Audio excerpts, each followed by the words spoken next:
Imuramvya umwigeme w'imyaka 23 yaratewe inda n'umutama w'imyaka 63 amuhendesheje igisato c'ingurube n'icupa ry'urwagwa. Ibujumbura umupolisi yahatswe kwakwa ubuzima n'umutaximen ahatswe kumugonga ariko arahunga ngo ntamwake dokima. Mu gisata c'inderoho abigisha 5,000 bagiye kuronswa akazi mu mwaka w'ishuri 2026 ushira umwaka w'ishuri 2027. Bakunzi b'ikinyamakuru Jimbere magazine mwaramutse cyangwa mwiriwe bivanye naho umwe wese aherereye. Aya ni mu makuru tugiye tubashikirize yaranze inondwe turiko turasozera.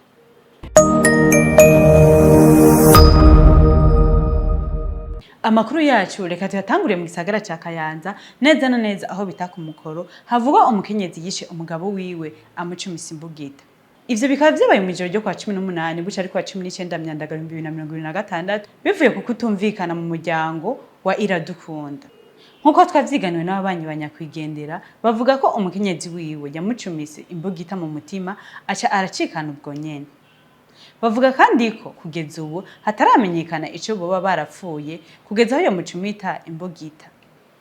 Umukuru w'ishirahamwe abagabo mu gahinda Boniface Nduwimana yagize ati harageze n'aba hatararengerana ko haba imyiyerekano mu mahoro yo kwiyamiriza ayo mabi akorerwa abagabo mbere yanagwiriye cane. Yanasavye leta y'u Burundi ko amategeko mpanavyaha y'ingo n'imiryango hamwe n'amategeko ahana abakoze ihohoterwa rifatiye ku gitsina ko yosubirwamo. Abo mishirahamwe abagabo mu gahinda baranasavye kandi ko abagabo buva mu gacerere bakavuga amabi akorerwa mu miryango yabo. Amakuru yacu tubandanize ku mugwa mukuru w'ubutunzi Ibujumbura aho hamaze imisi cikagurika ry'umuyaga nkuba gisubiriza bigatuma hagarara imirimo y'abahora bisumamwo bakoresheje umuyaga nkuba.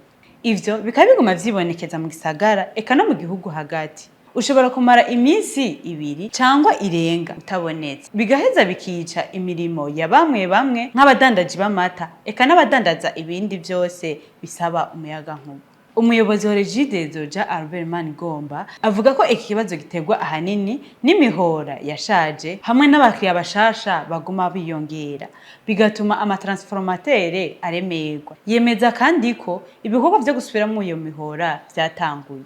Ku ruhande rwiwe umukuru w'igihugu Evariste Ndayishimiye aheruka kunegura ukuntu abanyagihugu aribo biruka inyuma ya Regidezo kandi aribo bagura umuriro ndetse n'amazi bakariha amafaranga yabo imbere.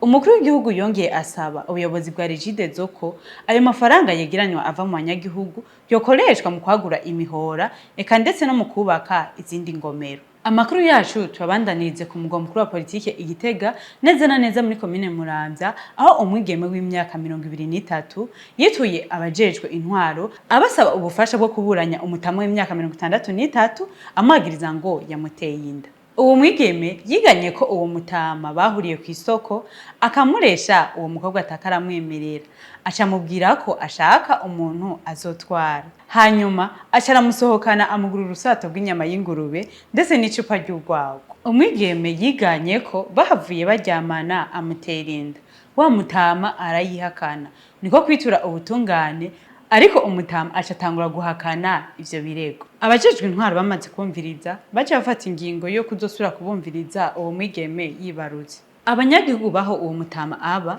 bamenyesha ko amayeri nkayo yama yakoresheje mu guhenda abandi bigeme. Ari naco gituma hasabwa amatohoza yimbitse kugira ukuri kumenyekane mu gufasha abo bose bahohotewe. Inkuru nziza mu gisata c'indero ni yuko abigisha bangana 5,000 bagiye kuronswa akazi muri uwo mwaka w'ishuri 2026 ushira umwaka wa 2027. Ivyo biri mu nteguro yashikirijwe n'umushikiranganje w'indero n'ubushakashatsi mu nama shikiranganje yo kuri wa 12 myandagaro 2026.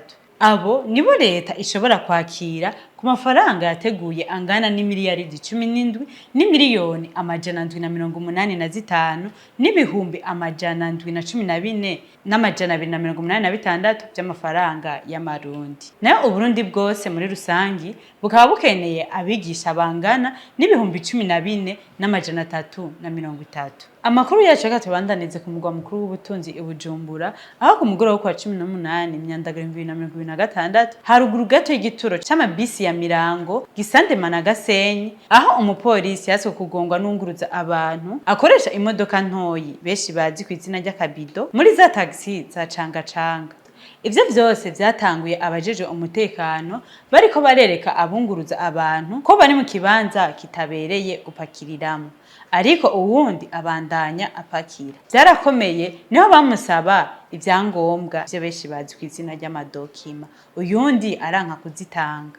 Mu gihe yaze kuzitanga, umupolisi umwe yagiye gukwega urufunguruzo rw'imodoka, uwundi aja imbere y'imodoka ngo amutangiye. Yamara nticabujije ko aguma ashiramwo agacanwa kenshi mu kumwereka ko atampuwe ahava agira, ahubwo ko atahavuye amugonga. Ubu agendesha imodoka yahavuye agondozwa kubera ambutiyaje, abura uko anyaruka ahava aratanga dokima.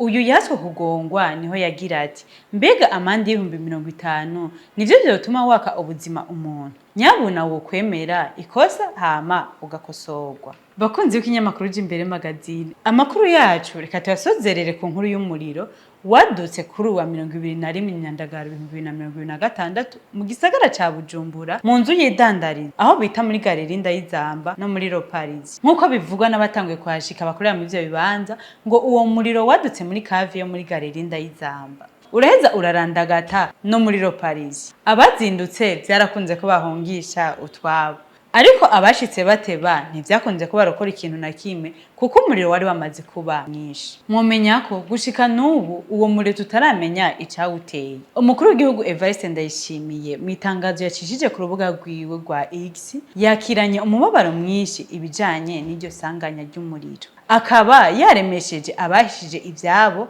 abasaba kudacika intege.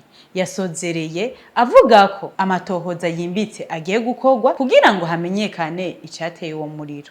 Basomyi namwe muhorana n'ikinyamakuru Jimbere magazine, turabashimiye. Ntimutangwe no kwama mukurikirana ikinyamakuru cacu arico canyu, naho ubutaha.